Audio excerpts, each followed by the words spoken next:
High students, এক ঝলকে দেখে নাও ওয়েস্ট বেঙ্গল স্টেট ইউনিভার্সিটির বিএ পলিটিক্যাল সায়েন্স অনার্সের থার্ড সেমিস্টারের CC7-এর most important short question answer. প্রথম প্রশ্নটি দেখো, আন্তর্জাতিক সম্পর্কের সংজ্ঞা দাও। আন্তর্জাতিক সম্পর্কের সংজ্ঞা প্রসঙ্গে বলা যায় আন্তর্জাতিক মতাদর্শ, ক্ষমতা, বিভিন্ন রাষ্ট্রীয় ও অরাষ্ট্রীয় সংস্থাসমূহের পারস্পরিক সম্পর্ক, আন্তর্জাতিক সংগঠন, যুদ্ধ, শান্তি, কূটনীতি, নিরস্ত্রীকরণ, বিশ্ব বাণিজ্য, বিশ্ব পরিবেশ ও বিশ্ব জনমতের ন্যায় গুরুত্বপূর্ণ বিষয়সমূহ যে শাস্ত্র আলোচনা করে তাই আন্তর্জাতিক সম্পর্ক নামে পরিচিত। পরের প্রশ্নটি দেখো, আন্তর্জাতিক ব্যবস্থার দুটি বৈশিষ্ট্য লেখো।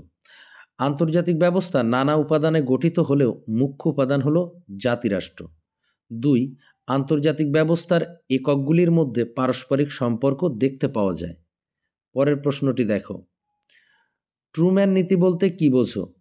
1947 খ্রিস্টাব্দের 12 মার্চ মার্কিন রাষ্ট্রপতি ট্রুম্যান মার্কিন কংগ্রেসে এক বক্তৃতায় গ্রিস, তুরস্ক সহ বিশ্বের যে কোনো দেশকে সোভিয়েত আগ্রাসনের বিরুদ্ধে ইউরোপের দেশগুলিকে সামরিক ও আর্থিক সাহায্যদানের যে প্রতিশ্রুতি দেন তা ট্রুম্যান নীতি নামে পরিচিত। পরের প্রশ্ন, মার্শাল পরিকল্পনা কাকে বলে?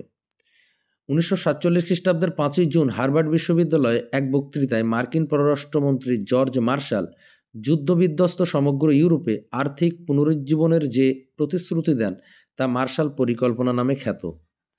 পরের প্রশ্নটি দেখো, সিটিবিটির কি?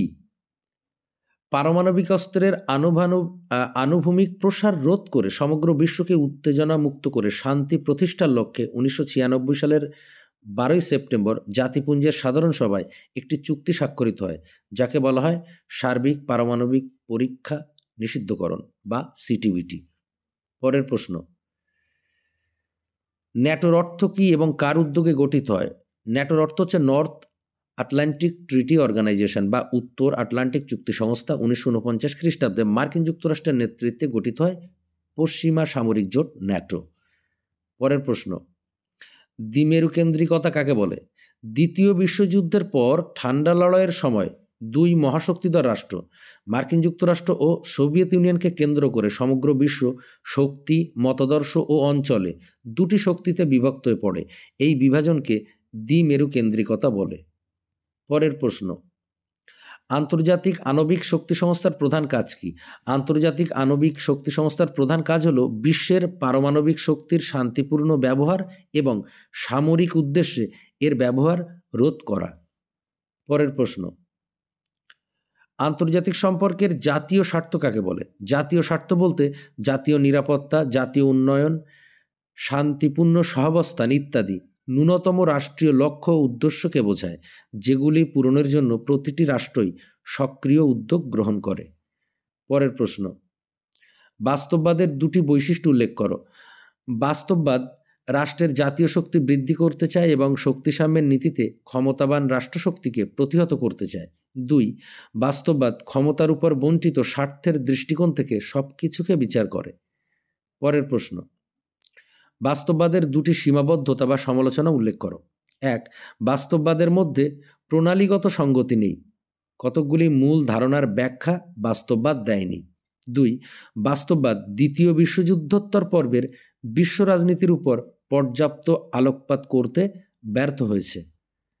পরের প্রশ্ন, বিশ্ব ব্যবস্থার কেন্দ্রে অবস্থিত রাষ্ট্রগুলির দুটি বৈশিষ্ট্য লেখো। 1, কেন্দ্রীয় রাষ্ট্রগুলি উন্নত অর্থনৈতিক কাজকর্মের ভরকেন্দ্র, এখানে সব কিছুই খুব উন্নত।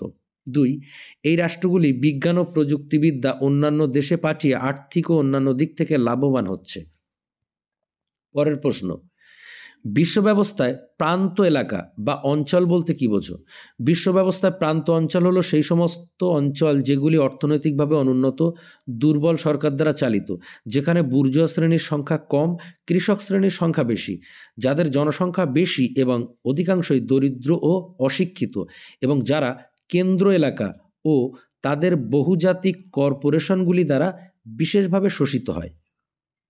পরের প্রশ্ন, বিশ্ব ব্যবস্থার আধা প্রান্ত এলাকা বা অঞ্চল বলতে কি বোঝো? আধা প্রান্ত এলাকাগুলি হলো প্রান্ত ও কেন্দ্র এলাকার মধ্যবর্তী এলাকাসমূহ, যারা শিল্পায়নের পথে যাত্রা করেছে, যারা কিছু পরিমাণে কেন্দ্রীয় এলাকাসমূহের নিয়ন্ত্রণাধীন হয়, আবার প্রান্ত এলাকাগুলির উপর কিছুটা নিয়ন্ত্রণ আরোপ করে। পরের প্রশ্ন, তৃতীয় বিশ্ব বলতে কি বোঝো? তৃতীয় বিশ্ব বলতে এশিয়া, আফ্রিকা ও ল্যাতিন আমেরিকার সেই সমস্ত দেশের সমষ্টিকে বোঝায় যারা দ্বিতীয় বিশ্বযুদ্ধের পর স্বাধীনতা অর্জন করে এবং বিশ্বের প্রধান দুটি সামরিক জোট ন্যাটো এবং ওয়ারশো ভুক্ত নয়। পরের প্রশ্ন, তৃতীয় বিশ্বের দুটি বৈশিষ্ট্য উল্লেখ করো। 1. তৃতীয় বিশ্বের দেশগুলি মূলত ঐতিহাসিক বিকাশের একটি পর্যায়ে সরাসরি উপনিবেশিকতার অধীনস্থ ছিল।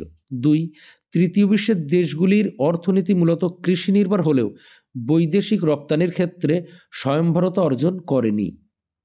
পরের প্রশ্ন, বলশেভিক বা নভেম্বর বা রুশ বিপ্লবের দুটি গুরুত্ব লেখো। 1. এই বিপ্লবের ফলে রাশিয়াতে জার ও চার্চের অপ্রতিহত ক্ষমতার অবসান ঘটে এবং তার জায়গায় প্রতিষ্ঠিত হয় সমাজতন্ত্র। 2.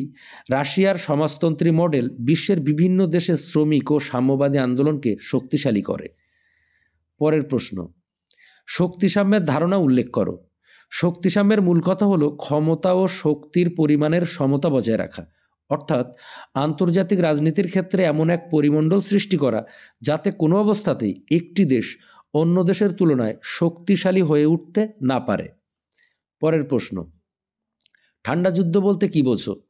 দ্বিতীয় বিশ্বযুদ্ধের পরবর্তীকালে বিশ্বের দুই মহাশক্তিধর রাষ্ট্র মার্কিন যুক্তরাষ্ট্র ও সোভিয়েত ইউনিয়নের মধ্যে যে রাজনৈতিক ও মতাদর্শগত শত্রুতার সৃষ্টি হয় তাই হলো ঠান্ডা লড়াই। পরের প্রশ্ন, আন্তর্জাতিক সম্পর্কে নয়া উদারনীতিবাদের দুটি বৈশিষ্ট্য লেখো। 1.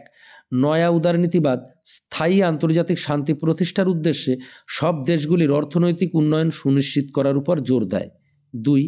উন্নত পশ্চিমী দেশগুলির অভিজ্ঞতা, অর্থনৈতিক উন্নতি, রাজনৈতিক কাঠামো ইত্যাদি তৃতীয় বিশ্বের উন্নয়নশীল ও অনুন্নত দেশগুলিতে আমদানি করার উপর জোর দেয়। পরের প্রশ্ন, নয়া উদারনীতিবাদের সমালোচনা বা সীমাবদ্ধতা লেখো। 1. নয়া উদারনীতিবাদ উপনিবেশবাদী ঘটনা ও উপনিবেশিক শাসকের দায়িত্বকে গুরুত্ব দেয়নি। 2. এই তত্ত্ব ধর্মনিরপেক্ষতার উপর অত্যাধিক গুরুত্ব আরোপ করে কিন্তু রাজনীতিতে ধর্মের ভূমিকাকে সঠিকভাবে মূল্যায়ন করে না। পরের প্রশ্ন, প্রথম বিশ্বযুদ্ধের দুটি কারণ উল্লেখ করো। 1. ইউরোপীয় রাষ্ট্রগুলির মধ্যে সংকীর্ণ ও উগ্র জাতীয়তাবাদের আবির্ভাব। 2.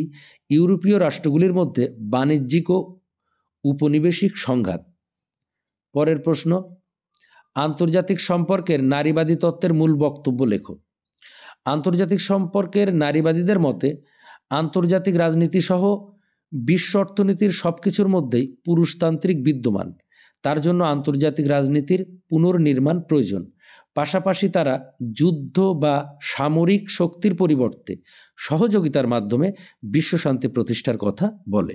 তো স্টুডেন্টস, এই হলো তোমাদের জন্য গুরুত্বপূর্ণ প্রশ্নসমূহ। আশা করি এখান থেকে তোমরা কমন পেয়ে যাবে। সকলে ভালো থাকো, সুস্থ থাকো, সকলের সফলতা কামনা করি। ধন্যবাদ।